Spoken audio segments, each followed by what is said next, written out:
How's it going, everybody? I am TheCoolisMac, and today I will be unboxing the Nintendo Switch. Let's get right into it. So, let's see what we got here. Oh yeah. Okay, so this is the Joy-Con controller.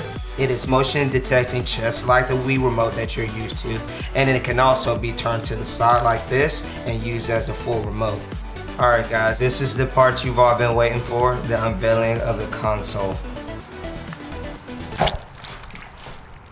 Beautiful console. So this is the screen. It's not full HD.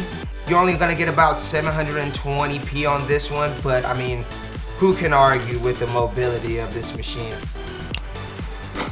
That was so satisfying. So this system came with a complimentary game. It's Zelda Breath of the Wild. So let's boot this up and see what it does. Zelda, I'm a huge fan. You know, I was waiting for this, so. Go, Link. Holy shit. Oh, run away. No. I died. Ganon wins again, I guess. So the feature that a lot of gamers are going crazy over is this one right here.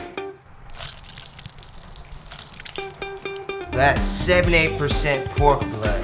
Much better than the Wii U's 62% pork blood, but nowhere near PS4's 98%. After putting my Switch together, I decided to test it out on the open road.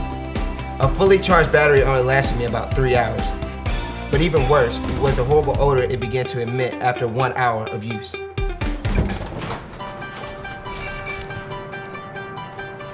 Nintendo recommends that you put your Switch in the refrigerator for 2 hours after a gaming session so it freshens up. Alright guys, so final verdict. Right out of the box, is this a day one purchase? That's debatable.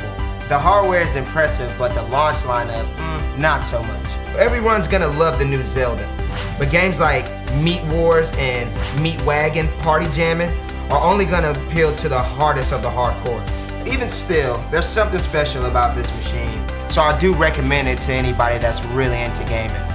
I'm TheCoolisMac, and this is the Nintendo Switch, and until next time.